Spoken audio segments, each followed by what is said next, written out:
Hey, this week is Illustrator. Now, big difference between the two. Photoshop works well with images. Learning curve's a little less steep, I guess. I don't know. Illustrator is different. Illustrator is more vector graphic, manipulating shapes, curving text, all of those things. It's very appropriate that we're doing a logo with this one because that's what it's mostly used for. So, looking at what the module might have said, I just want to point out that keep it simple. Again, don't go with too many contrasting colors. There's a lot out there on the internet. I'm going to show you kind of like a color palette generator. I'm going to look at some things real quick when it just comes to using AI, as I do. So just keep it simple.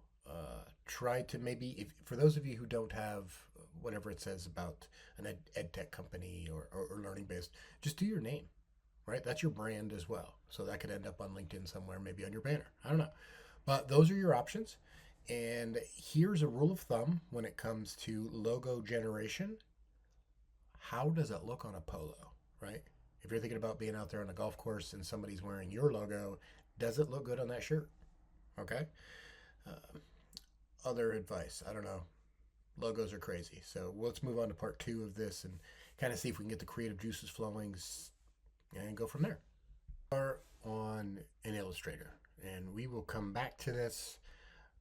But for now, what I want to just kind of plot through some ideas, okay? Please remember that this flat icon that we talked about last week when doing the banner, always accessible with anything. I mean, if you want to say let's just say educational technology. Look at this, just crazy amounts of stuff and things that you could do.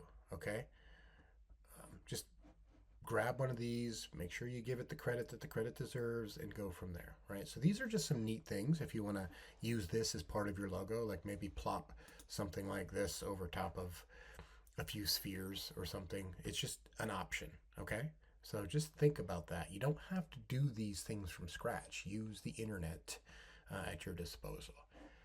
Another thing that's cool so Figma here, which we're going to use later, some of us are really good with colors. Your banners were really nice. People just have a knack. Others don't. I'm one of them. I use the internet again.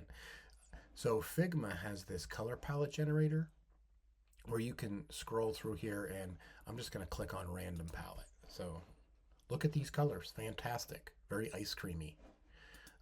Then you have these, or if you have a color in mind, right? So if you wanted to, I think you can upload a certain one, get color palette, all those things. So these are options. So just keep generating these things. And if you see kind of a scheme that goes with who you are, or the brand that you're putting out there, or anything along those lines, just use it. But I find this to be pretty useful in all my stuff and things. So another thing for those of you who are at zero when it comes to this stuff, of course, there's AI, right? Real quick one that I found was logo AI. Just all you have to do is answer questions, right? So I'm actually starting this here, a little something from my oldest, so Storybox. I'm going to call it, so the logo name, I'm going to call it Storybox. And I do have a slogan. What's my slogan? Here it is. Again, not my slogan, but whatever. So all you have to do is this, and then we're going to continue, okay? And let's see, I'm going to say it's educational. I'm going to pick a color palette. I like this one, just for whatever reason. Playful fun. This is the kind of focused at children, so I'm going to do this. And goodness gracious, here we are. Now, I am not telling you by any way, shape, or form to generate this logo and submit it. Obviously, you have to submit an Illustrator file, so I know that you did it in Illustrator. But these are great idea makers. Oh, gosh, hang on. Let me get through this quick. Quickly. So there you go. It's just an option. So you could see these. This looks cool. Maybe this Storybox one here I can recreate in Illustrator. This one's nice. That's what I'm saying. So use this as ideation, as they say. So plop through it, see what you think, and go from there, right? You could change everything once you get in there. You can add symbols. Maybe you add something from Flat Icon to really start pulling this all together. But don't start with like, I don't know what to do or have zero ideas. Either use your name, your initials, or come out here and check it out and see what you can do here. Okay? So now moving over to Illustrator, my hope is whatever you've done and learned about in Photoshop, it carries over. So you know that you can hover over your tools and stuff like that. So I don't want to go too crazy with anything here. So I'll just, again, you just do stuff and things. You know that the arrow is what you can do now to grab and move it around. These are all what have yous, right? Now, this interesting thing about Illustrator is if I don't click, so I'm just clicking in the white space, I have properties over here to my artboard. Once I click on this sphere, the properties now change to that circle. So I can change the fill to a different color. I can change the stroke to a different color or have no stroke for that matter. All of that. So it's very appropriate just to, keep clicking. Just keep clicking and go from there. It's all the same. So if you wanted to go ahead and import something, you do place. Again, it's place. We could easily just do this and, oh boy, I don't know if what do I got out here? Oh, an arrow. There we go. Place.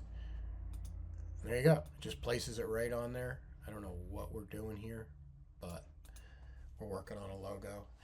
Looking at what you see here, boom, we have the T. What does the T stand for? It's text. So again, Sealy Design, I'll call it. Okay, Sealy Design, all of that. It's right there. Same thing, ready? I click on the arrow. My properties are for the arrow. I click on the text. Down here, you can see everything goes to that. You can even add a stroke.